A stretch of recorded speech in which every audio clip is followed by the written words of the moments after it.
Today we're going to talk about love and marriage and how God brings couples together while they're students at Bob Jones University. My wife and I met here on the stage, actually, with the love part in Cyrano de Bergerac.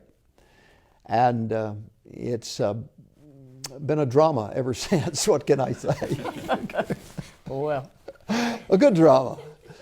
But we want to talk about a couple that is soon to be married. Actually, June the 2nd is their date.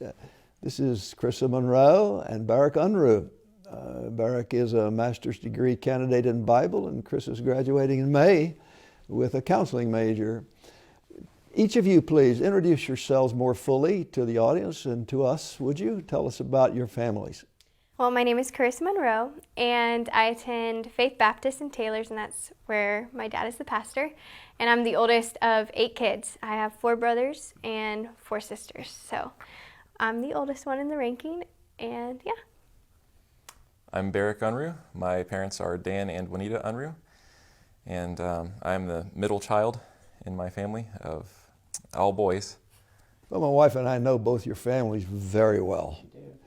Knew your parents when they were still engaged and much in love, as they still are. And I didn't really know your parents that well until after they were married. And somewhere along the way, your parents got a Doberman Pinscher from us that we were raising and wanting to get rid of.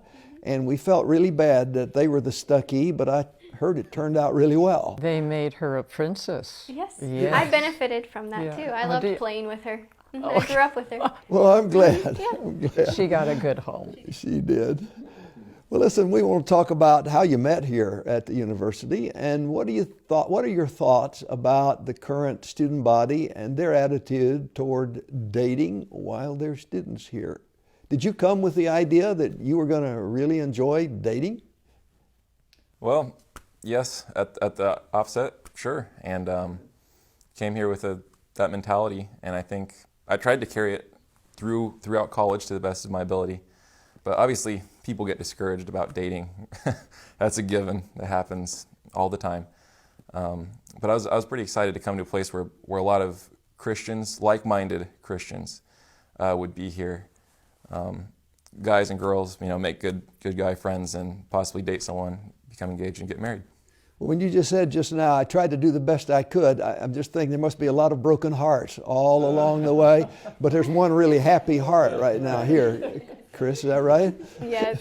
I actually, when I came to Bob Jones, I was thinking, this will be exciting. There's a lot of, good, godly guys here, and I had fun, got to know people, went to artist series and different things like that, and I was hopeful, but I never had that set as the goal. But I was really excited to see what the Lord was going to do, and I definitely, was keeping open to anyone the Lord would send. When you all first started dating, how long did it take you to realize there was something more than just enjoying being together on a casual relationship?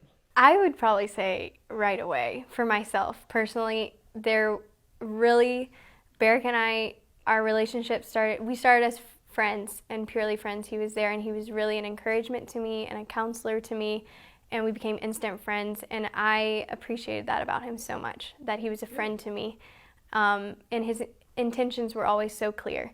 So from the start, I was like, man, I really respect this man. And so for me, it was right off the bat, really. It's very Well, important. That's excellent. correct me if I'm wrong about this, but my wife and I were on a little trip with your parents a couple of years ago. And we were talking about this relationship that was apparently blooming at the time. Didn't he come over to your house with a bunch of guys from time to time? Is that how you first got to know him? Yes, actually my mom really loves having students over to the house, and my friends, open door kind of policy. So she invited them over, him, his brother, and then some of his friends. Okay. And that's really where we got to know each other a lot. She was actually dating at the time. I was, yeah. And so I was, in all honesty, I wasn't interested because I knew she was dating, and that just it wouldn't be good for me to think about that. So after the first night that we went to their house, I went back to my dorm, read my Bible, and I prayed. and I prayed in all sincerity, not a victim's prayer. This is not a victim's prayer, I promise. But I asked the Lord in all sincerity, why are all the good ones taken?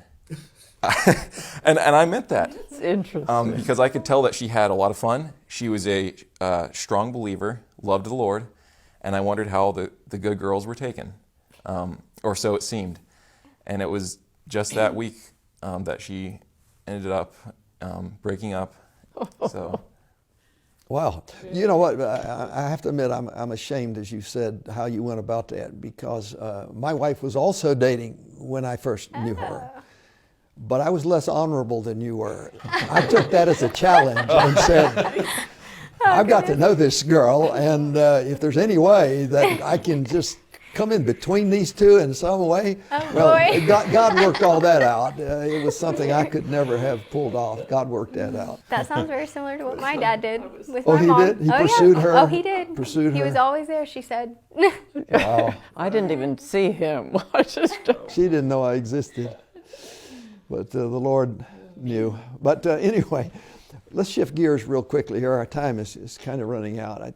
My wife and I were talking about our conversation with you today and thought, since we know both your families very well, it might be good for us to hear and for our listeners to hear what role your parents played in your growing relationship.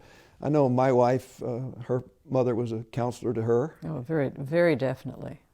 Very definitely. And my parents to me. When I would date a girl too often, sometimes my parents would say to me, Bob, nice girl, but we just don't feel good about it. We don't think she's the one. Back off a little bit, date around some more. But when she came into my life, my father was more eager for me to marry her at first than I was to marry her.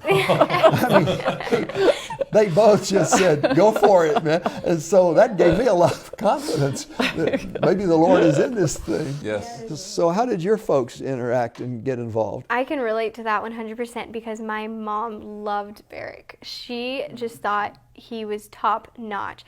Before we were even dating, she was asking him for advice on some things and just trying to get to know him. And I was like, oh, that's really strange. So she really, all of my family, they're very important to me, and what they think is very important to me. My sisters, my little brothers, all of them, I wanted them to love and appreciate and respect who I did too.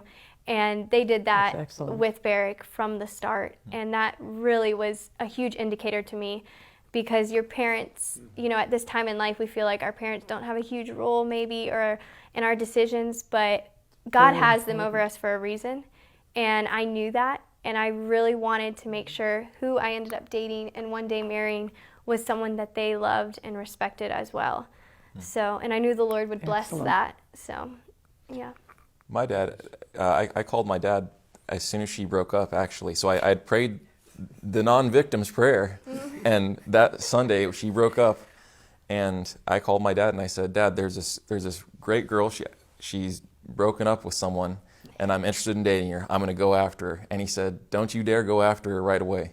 He said, you be a friend to her, and you make sure that she's all right, and be a friend before you be her boyfriend. And who knows if she's even interested in you, is what he said. So. And he really did that. His intentions were purely just a friendship, and that's why I was so curious, because I really wanted more than a friendship. The more we spent time together, the more it was clear to me that, this is a man that I can see myself having conversations with forever and really serving the Lord together forever. So even her parents are people that I can talk to about our relationship. I mean, I asked her parents about her, what she was like when she grew up, even things, not just when she was younger, but even how she responds to things now, currently. So you felt you got to know her better by conversing with her parents? Correct. Yeah. And before we even started dating, he made it very clear that he wanted to have a conversation with my dad before we made anything official. He really wanted to talk to my dad. So that was impressed on his heart, and he told me that and relayed that information to me. So he took leadership in that too, which was very good. Mm-hmm.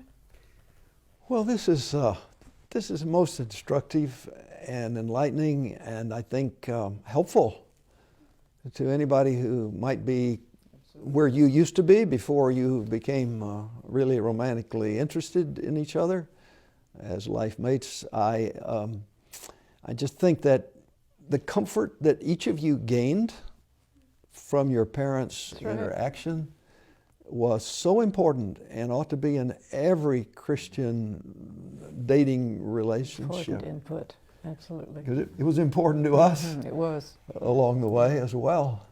Hey, thank you for your time. This has been a great talk. So my friends, you realize, of course, that finding that one that God has in store for you is essential to any success in life, and certainly it's essential to any happiness in marriage. Why don't you come to Bob Jones University and find, perhaps, as they did, that one that's just right for you, as my wife and I did when we were students here. When God's in it, marriage is a great life.